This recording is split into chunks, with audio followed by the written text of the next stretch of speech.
Hello, welcome to VOW, Voices of Wisdom, the show that might not be for everybody, but everybody needs to watch this show.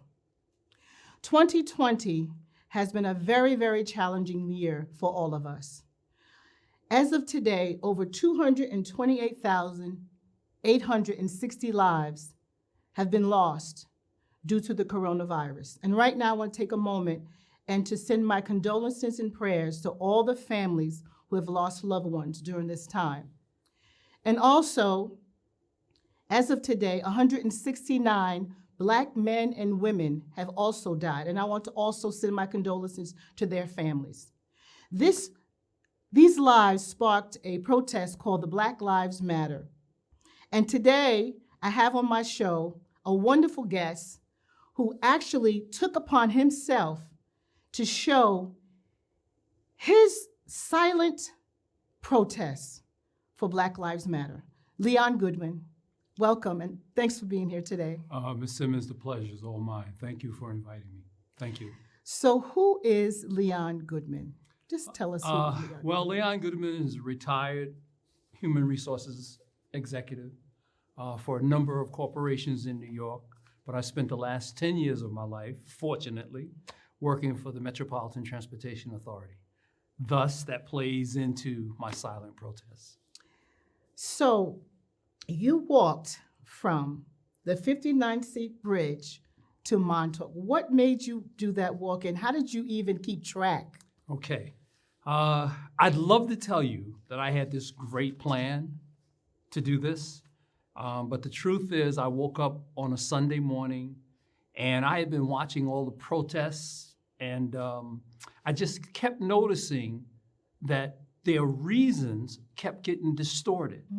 And the concentration of the press was on the looting, the burning, the confrontation with policemen, and the message was getting lost.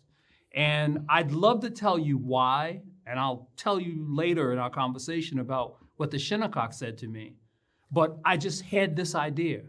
And I mentioned it to my lady friend, and I said, this is what I'm going to do. And she said, you don't even exercise. And I said, you're right.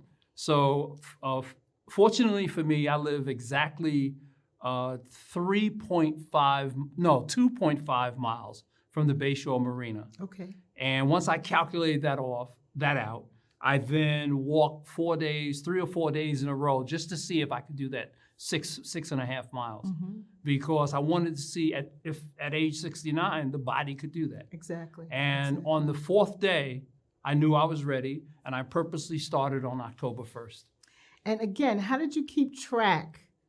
I heard you have this unique way that you kept track of the mileage that you walked. Okay, I knew that there were certain things that I had to do. And one, I had to be true to myself. But even more importantly, I had to be true to people that eventually would follow me. So I bought a new pair of sneakers whose name brand will go undisclosed. And I was able to, via Bluetooth, connect my cell phone to my sneakers. And my sneakers kept track of all my steps, calories burned, the amount of mileage. And the nice thing about it is that as I was walking, if I wanted to take a break, I would just hit pause on my cell phone and the calculations would stop.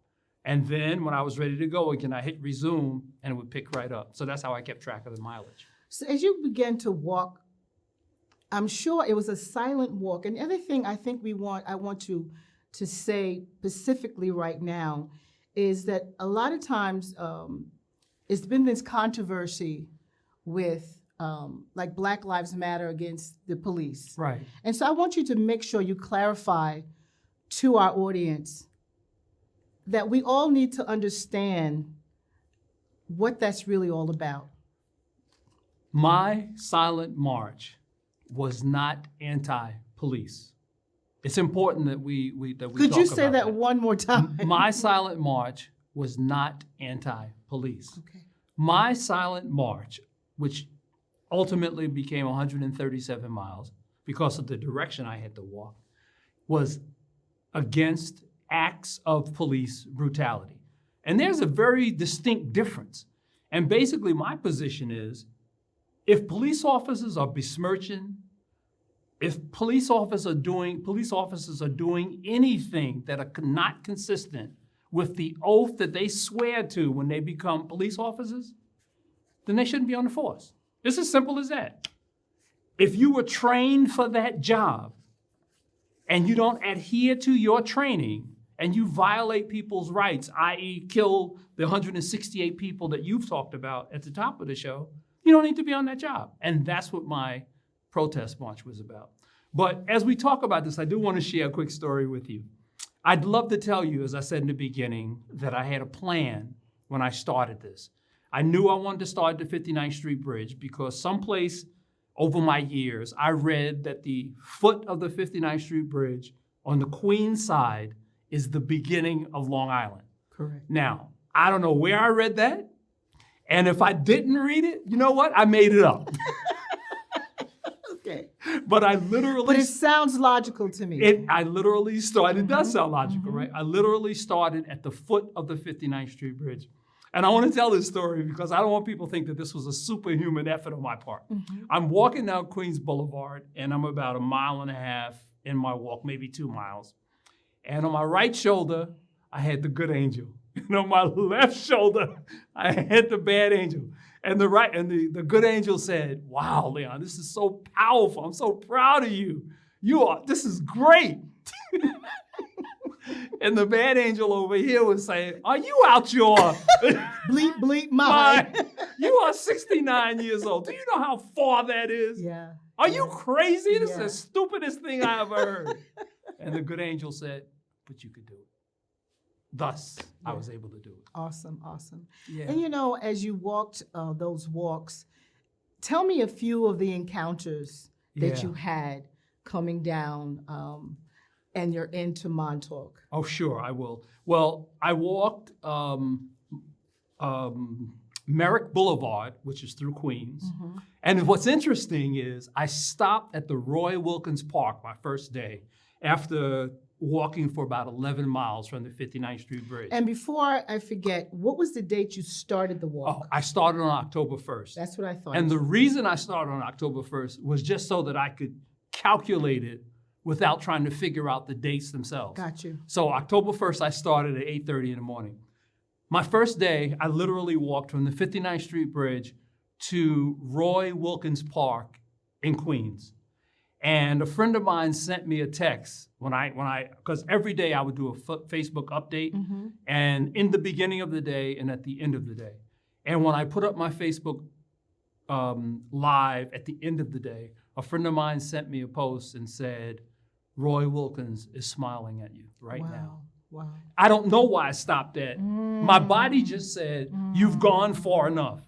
And Ms. Simmons, I'd love to tell you I had this all mapped out, but it wasn't meant to be. If I had mapped it out, I possibly wouldn't have done it. I just let the spirits lead me. Lead me. I remember you told me the story because I caught up with you. Yes. In Montauk. And that was just a wonderful moment. I was keeping track of you. Yes. And then I called Kitty, and she says, "If you want to come, you better come right now. He's almost to the end of his place." So I was able to catch up with you. Yes. And I remember you said to me something about an encounter you had with somebody on the Shinnecock Reservation. It's funny how God works. I'm going to tell you the Shinnecock story in a minute, and this is part of the Shinnecock story, if I could just hold it so everybody could see it. But when I met you, just before about 1 mile or 2 before we entered the Montauk Lighthouse, that was the worst moments of the 137 miles. And even though I encountered people along the way, for instance, a gentleman who was a motorcycle enthusiast, I met him in Seaford.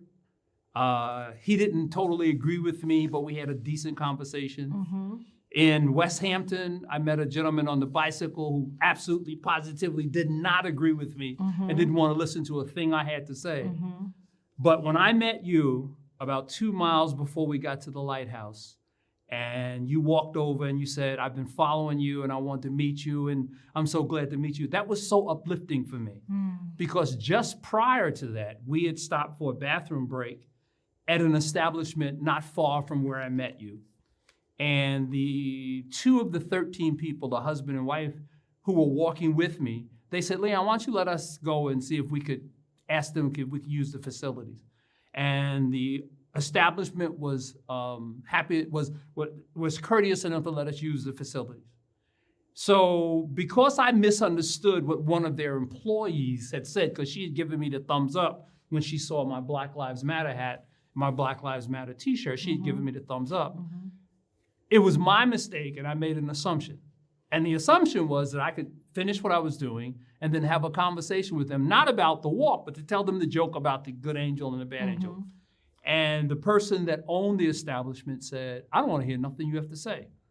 And I was like, I said, oh, I was just going to tell you. She said, I don't care what you want to tell me. Wow. I've let you use our facilities. Now get off my property. Wow.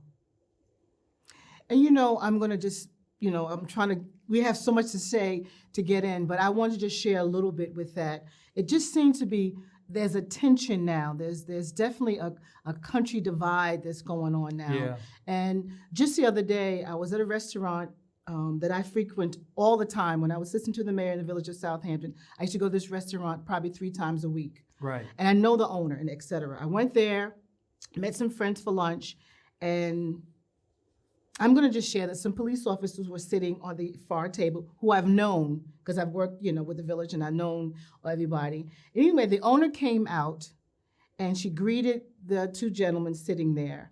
And it was cold. One of the people that was with me, she was, you know, felt like she didn't want to be inside a restaurant. She'd rather be outside because of COVID. So we were outside and the heaters were out there and I was really cold. And she came over to the table and she said to the gentleman, do you want me to put your heaters on? And they said, no, we're fine. You know, we're tough men. And I said over to her, and I'm not going to say the person's name, but the owner, I said, by the way, I would love, and jokingly, I said, you could put my heater on because I'm cold. She looked at me, she did a 360 and just left. And the coldness that I felt, I mean, it was almost like a shock to me because I've known her, I've frequented that restaurant forever. And even the police officers, they're former police officers that were there, they had retired. I knew them, and so I was, you know, jokingly said to them, I thought maybe they didn't recognize me because I had my mask on. Sure. So I said to them who I was, very cold. And you know, on the good side about it, I walk Cooper's Beach often. And I was walking the beach, and the total opposite happened. I had people going out of their way to speak to me. Yeah. But I felt it. You do feel that. And it's unfortunate now. It is unfortunate. And part of my walking the length of Long Island was about communication. Yes. Was about interaction. And having the conversation. And if you didn't want to have the conversation with me, I didn't force it on anyone. No, absolutely not. I was telling you about the young man in West Hampton on the bicycle. This is a very interesting story because he rode past on the bicycle. He was in his early 30s, maybe late 20s, and he saw the Black Lives Matter hat and the Black Lives Matter t-shirt, and he yells out, more white people are killed by police than black people. And I said, that's not true. Yes, it is. And I was like, and he was adamant about it. And then I said, rather than argue with him with facts that he feels that he owns, I then said to him, do you know who the name Tamir Rice? And he was like, and? I said, he was a 12-year-old child, playing in a park with a toy pistol. And he was shot dead within 5 seconds of the police arrival. Do you know anybody in a country of 330 million people, black or white, other than Tamir Rice, that has happened to? That's why Black Lives Matter. And so he continued to say, well, that doesn't matter. And as it turns out, the day I met him was a day after the gentleman from Texas, I think his last name is Price, he was killed. And he backed the blue. He was absolutely adamant about about professing how strongly he was for police officers. And he was killed anyway when he was trying to break up a domestic dispute. So I said to him, I said, you should look that up, since you think black people are against the police. And so he rode away, and I was talking to, I believe it was Mary Ellen that was walking with us. And I said to her that hopefully he heard something I said. And then later on, when I was walking with someone else, I simply said, actually, if he thought I was lying, then maybe he will Google it. And if he Googles it, then maybe something will spark in it. I was walking through Seaford, and a motorcycle, a rider, his picture's on my Facebook page because he wanted me to take a picture of himself and his motorcycle, and I did. And when I walked past him, he said, and he saw my hat and my shirt, and he said, I feel so bad for what's been happening to you. So I turned around and I said, thank you. And he said, so what are you doing? And I said, well, actually, and I told him I was walking to Montauk in a silent protest against police brutality. Again, this is part of the communication. And he said, well, he reached in his pocket. He said, I don't have much money, but let me give you some money to help you out. And I was like, no, this is not about me. This is about what's been happening to Black people. And as such, I need to make a statement to get beyond the noise. So the reason I bring him up is because what he said to end the conversation. He said, you know, if they'd only complied, they'd still be alive. As I paused. Selah. He said, if only they complied, they'd still be alive. So then I took that opportunity to do the same thing for him. And what I decided to do was educate him. And I said, do you know who Dylan Roof is? And he said, yeah, I think so. I said, I'll help you. He killed 9 Black parishioners in a church in South Carolina. And then I said to him, do you know what the police did to him when they captured him fully armed? With the emphasis being on fully armed. After killing 9 people, and the motorcyclist said, what'd they do, beat his expletive? And I said, no, they took him to Burger King for dinner because he said he was hungry. Exactly. Do you see the dichotomy, the differences? Those are the kinds of things that I was trying to address with my walk. And as I spoke with people along the way, they didn't have to agree with me. That was not my task to get them to agree. But ideally, with the question I was asking, or the 2 questions I was asking is, do you hear us? Are you listening? Those are the questions I was asking. And my left foot and my right foot and my thigh and my calves, that's what I was doing with that. Do you hear us? Are you listening? I've shared, so much of the history of the brutality has not been exposed. That's right. I remember sharing about Black Wall Street. Yes. In Tulsa. In Tulsa. I mean, there was a whole Black community. They had their own businesses, the banks, everything, and all of that.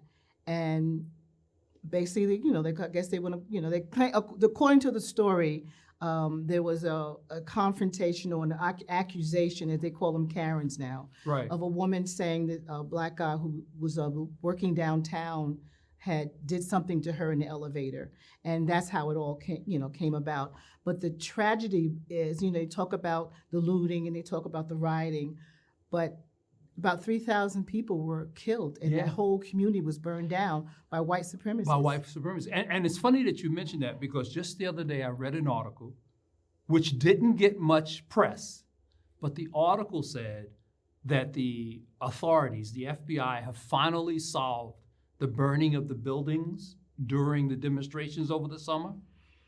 Right, and who was it? The white supremacists. And I'm glad you brought that up, Leon, because I just got enlightened with that too. Yeah. And these are things that's challenging for us. As people, not just Black people, because it's hard to get everybody understanding what's going on when information is being concealed and not really exposed. Right. So even they're saying some of the rioting or the looting that's been happening locally in Philadelphia and Minneapolis. They had this guy who they found out he was a white supremacist. Yeah, and they called him, there was a guy they called the Umbrella Man. That's it. But my point is, we've been talking about this ad infinitum. My oldest son is now 39. And you know how we've been talking about, we always have to talk with our children? I was in a clothing store, and they were out of business, so I'm going to mention them. I was in a clothing store in Carl Place called Simmons. I don't know if you remember Simmons. Absolutely, absolutely. And my son was either 10 or 12 at the time. I was going to buy a tuxedo, and I was going to buy him his first or second suit. So we're walking through Sims, and all of a sudden, my then 10 or 11-year-old son grabs me by my sleeve like this. And he says, "Dad." And I was like, "What?" He said, "Why is that man following us?" So I had to explain to my son that even though his father was about to purchase a tuxedo and a suit, they still suspected that we were trying to steal something. And if I could just add another story, and I know there's so many things we want to talk about the walk. Yes, and we're down to 5 minutes. Oh, my God. That's all right, go ahead. When I was racially profiled, getting off the Long Island And I Railroad. want to ask you that anyway, had you had any personal encounters, so that's fine. I'm getting off the Long Island Railroad at 10:30 at night, cross the street with 10 or 12 other commuters, all white except me. We had on our business suits and briefcases. When I got in my car and pulled out of the lot, I got pulled over. And I asked the cop, "Why are you pulling me over?" And he said, "Because you're coming out this lot at 10:30 at night." And of course, I was annoyed. And I said, "So were the other 10 or 12 commuters that were with me, all these white people." And then he added a few expletives and asked me to shut the F up. But anyway, Wow. so yes, that was the experience. Wow. So my walk, if I could talk about the Shinnecock, I loved it because this is so important. They gave me this. When I walked through the Shinnecock, they had a sign erected that said, "Keep going, Leon Goodman." Wow, that's And then I awesome. met with some elders because they wanted to meet me. And they said, and I told them the story about I didn't know why I was doing it. And they said it was ancestral. And the elder said, when your ancestors talk to you, you have to listen. Yeah. So I just wanted to share that. You know, and we're going to get back to your last 2 miles coming in Yes, to Montauk. yes. And I have a wonderful shot of you. I'm kind of proud of my pictures, to be honest with Your you. pictures are I great. really am. When I saw it, I said, "Oh my God." That picture with you kneeling down, if you want Yeah. to look at that picture, Yeah. what was going through your mind? I was thanking my grandmother and my grandfather, and I was thanking my mother, who were all deceased. And what I was doing was thanking them because they gave me that intestinal fortitude, that strength Wow. to be and do what I wanted to do. Having grown up in segregated Suffolk, Virginia in the 1950s, and I've lived in both segregation and integration for all intents and purposes. The moment I knelt, I was just praying Wow. and saying thank you. Because I knew I couldn't do it alone. Yeah. I could not do it alone, and Yeah. that was my way of saying thank you. And thank you for taking that picture. You're welcome. Because I would love to tell you once again that I planned that, but I didn't. That voice said, "Do it." And I was thanking my mother and my grandmother. We was on tune because I was shooting. You know, Yeah. I was in the moment with you. Yeah. You know, I was there with you. And even as you began to get into Montauk, The lighthouse. the lighthouse Right. itself, I remember you raised your hand up and It was just, it was there. And we was, you know, look at that. I mean, that picture is just such a, I know. you were there. We were there. You were there. It was the elders, you know, because Brenda, the truth is, I walked 137 miles, thanks to my sneakers. Yes, yes, yes. But I walked 137 miles.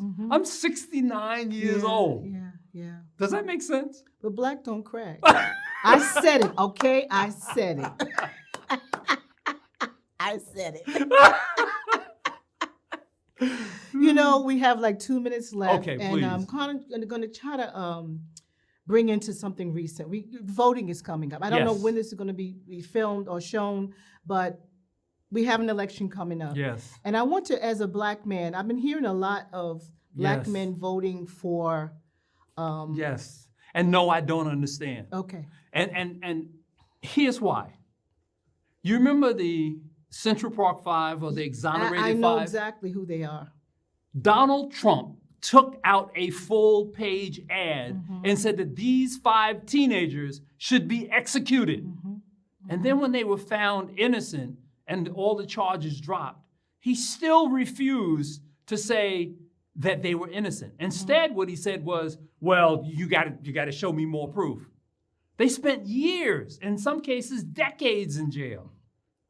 I don't understand that. How could anyone support Donald Trump? I don't care what promises he made.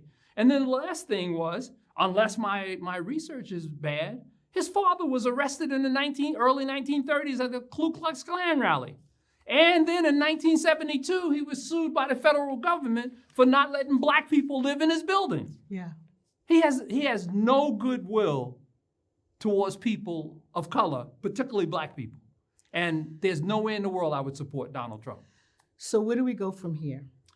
What is your next thoughts?